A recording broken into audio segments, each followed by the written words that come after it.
23 जनवरी 2025 को बरहज में स्थित सरजू विद्यापीठ में सुभाष चंद्र बोस की जयंती पराक्रम दिवस के रूप में मनाई गई। आपसे बता दें, गत वर्षों की भांति 23 जनवरी 2025 को सरजू विद्यापीठ बरहज के प्रांगण में नेताजी सुभाष चंद्र बोस की जयंती पराक्रम दिवस के रूप में मनाई गई।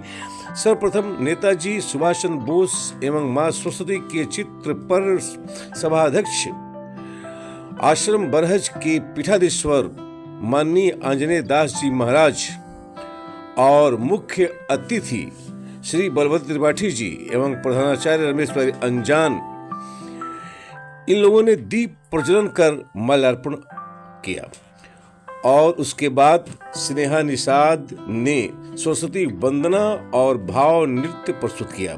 सरस्वती वंदना में स्नेहा निषाद ने मां शारदे के नाम से गीत गाया। इसके बाद कुमारी अंजलि, कुमारी नव्या ने संस्कृत में स्वागत गीत गाया।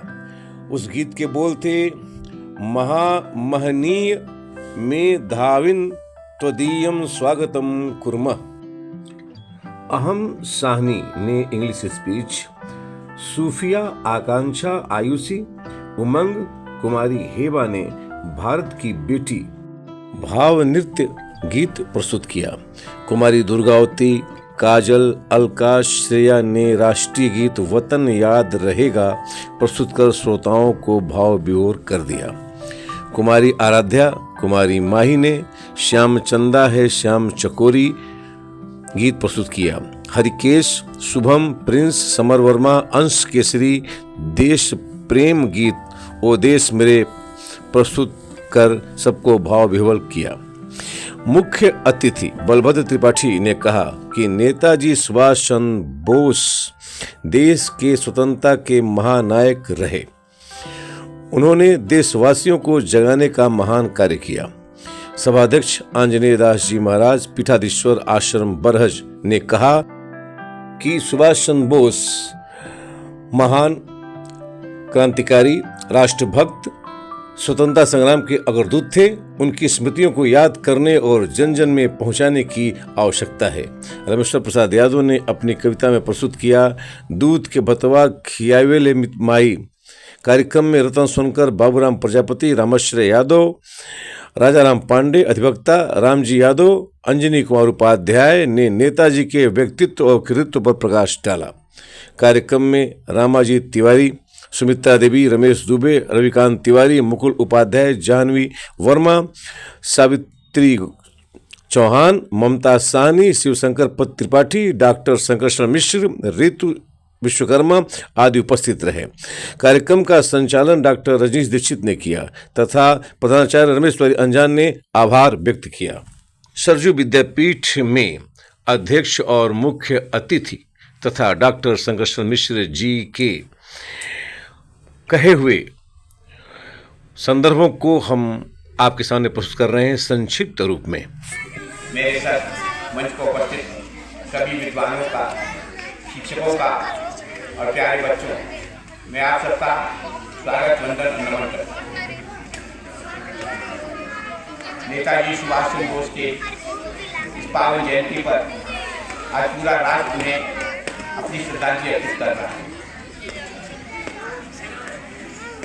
अंजनी जी ने जो सवाल उठाया है वो बहुत ही सही है। हम नहीं चाहते कि हमारे मातृ हमारे बीच ना रहे। भारत की जनता देश की आज़ादी के बाद सुभाष चंद्र बोस का दर्शन करना चाहती, उनके कृतित्व को आभार प्रकट करना चाहती कि उन्हें मिले तो हम उन्हें सम्मानित करें, उनकी जय जयकार करें और उनके महान त्याग की उन्हीं के सामने प्रशंसा करें। लेकिन जिस प्रकार महात्मा गांधी के कांग्रेस के समय जब उनका व्यक्तित्व दिखा तो उन्हें विरोध का सामना करना पड़ा। हो सकता था कि देश की आज़ादी के बाद भी अगर वो चिंता रहते और वे अपने को उजागर करते कि मैं नेता सुभाष चंद्र बोस हूँ, तो हमारी राजनीति में एक बड़ा भूचाल आ सकता। इसी की नीति को त्रिपाठी जी ने बताया बहुत विचार हुआ कि देश की आज़ादी के बाद देश का प्रधानमंत्री कौन बनेगा। उसमें जवाहरलाल नेहरू, सरदार वल्लभ भाई पटेल, गोविंद वल्लभ पंत काफ़ी उम्मीदवार थे, लेकिन हमारे रविन्द्रनाथ टैगोर हो, उन्होंने भी महात्मा गांधी का सम्मान किया, उन्हें महात्मा का एक संबोधित किया। हमारे नेताजी सुभाष चंद्र बोस थे, उन्होंने भी राष्ट्रपिता कह के महात्मा गांधी को सम्मानित किया। तो हमारी अंतिम निर्णय महात्मा गांधी के पास आके रुक जाती थी कि वे जो निर्णय करेंगे वे देश हित में करेंगे। इसलिए उन्होंने पंडित जवाहरलाल नेहरू का नाम प्रस्तावित किया और सर्वसम्मति से भारत की जनता ने उन्हें भारत का प्रधानमंत्री निर्वाचित किया। नेताजी सुभाष चंद्र बोस के कार्यकाल में जितनी विषम परिस्थिति देश के अंदर थी, उतनी ही विषम परिस्थिति अंतर्राष्ट्रीय स्तर पर 1939-40 में द्वितीय विश्व शुरू हो गया, जहाँ एक तरफ ब्रिटिश अंग्रेजों की टीम थी, वहीं जर्मनी जापान एक अलग ग्रुप में थे। तो हमें अंग्रेजों से विरोध करना था, युद्ध करना था, इसलिए हम उनके विरोधी दल जर्मनी और जापान के शरण में नेता सुभाष चंद्र बोस गए। और ये जानते हुए भी जर्मन और जापान ने हमारे देश के इस महान नेता का सम्मान किया कि ये पराधीन देश के आए हुए हैं और उसकी आज़ादी के लिए संघर्ष कर रहे हैं। क्योंकि महापुरुष नेता सुभाष चंद्र बोस का व्यक्तित्व इतना महान था, इतना वो पढ़े लिखे थे, इतनी अच्छी अंग्रेजी बोलते थे और कई भाषा का ज्ञान रखते थे कि उनकी संस्कृति, उनके सिद्धांत से उन्हीं को परास्त किया। उनके व्यक्तित्व को प्रकट देखकर जर्मनी के हिटलर ने भी प्रस्ताव किया था कि हम चाहें कि जर्मनी की सेना भी आपके इस आंदोलन में के खिलाफ लड़े, तो उन्होंने साफ इनकार कर दिया, कहा कि मैं अपनी आज़ादी को अपने ही लोगों के साथ, अपने भारतवासियों के साथ ही इसको हासिल करना चाहता हूँ, वरना मुझ पर भी आरोप लगाया जाएगा कि मैंने दूसरे के हित से फिर जापान या जर्मनी के हित से भारत को आज़ाद करा। 1943 में अंडमान निकोबार में उन्होंने स्वतंत्र भारत का झंडा फहराया और स्वतंत्र घोषित किया। आज वो अंडमान निकोबार भारत की सामरिक महत्ता का एक बहुत बड़ा केंद्र है। बड़े बड़े देश उसकी निगाहें हैं कि उसको प्राप्त करें, लेकिन इस बात को सुभाष चंद्र बोस ने देश की आज़ादी पर इसकी महत्व समझ के वहाँ अपनी सरकार का स्थापित किया, झंडा फहराया और ये उन पूरे क्रांतिकारियों को श्रद्धांजलि अर्पित की जिन्होंने सेलुलर जेल में अपना जीवन समर्पित किया था। मैं अनजान जी को लगातार नेता सुभाष चंद्र बोस के जयंती के इस अवसर पर हम लोग को बुलाने को और बच्चों के बीच अपनी बात को रखने का, उनकी बात को सुनने का अवसर प्रदान करते हैं। इसलिए मैं आपको साधुवाद और आपके पूरे विद्यालय के मंगल में भविष्य की कामना करता हूँ। सर्वे भवन्तु सुखिनः, सर्वे सन्तु निरामयाः, सर्वे भद्राणि पश्यन्तु मा कश्चित्। नेताजी ने तुम्हारे ही तरह से अपने विद्यालय में पढ़ा और अपने अध्यापकों से जो सीखा था, अनजानी कह रहे थे कि मंत्र दे रहे हैं। कौन सी बात यहाँ के पता तुमको याद है, बताओगे? याद रखो, महापुरुषों का जीवन। यादव जी, ये सर वाटर के स्कॉट की कविता है।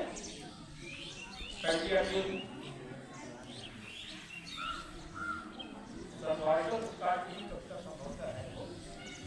The lives of great men, all who have us, he can make our lives sublime, and departing leave behind us footprints on the sand of time. महापुरुषों का जीवन हमें यह याद दिलाता कि हम भी अपना जीवन परमार्थी बना सकते हैं। We can make our life sublime and departing leave, और जब हमारे इस दुनिया से जाने का समय होता है, डिपार्ट करने का समय होता है, तो अपने पीछे बिहाइंड अस हम समय की रेत पर अपने कदमों पर निशान छोड़ जाते हैं, जिसका बाद में आने वाले लोग अनुसरण करते हैं। गांधी का लोग अनुसरण करते हैं, सुभाष चंद्र बोस का लोग अनुसरण करते हैं, स्वतंत्रता संग्राम के उन महान विरोधियों के किए गए कार्यों का लोग स्मरण करते हैं और उनके इस समय की रेत पर छोड़े गए पद चिन्हों पर अपने को चलने के लिए तैयार है। ये और इनकी योजना मनाना समीचीन लगता है और बड़ा अच्छा है, लेकिन कुछ नियति की गड़बड़ है और हर उस सफल आदमी को मंजिल कभी कभी नहीं मिलती। कुछ ऐसा ही मंजिल पाते पाते रह गए थे सुभाष चंद्र बोस। यह उनके कृतित्व की कमी नहीं थी, उनके कृतित्व की कमी नहीं थी, उनके व्यक्तित्व की कमी नहीं थी, उनके तैयारी की कमी नहीं थी। अगर कहीं कोई कमी आई तो नियति की कमी। एक शायर ने कहा कि हर लहरें सागर को छू लें, ऐसा नहीं जरूरी। हर लहरें सागर को छू लें, ऐसा नहीं जरूरी। प्रबल धार तक छू न सकी जो थी उसकी मजबूरी। कुछ इस तरह की मजबूरियां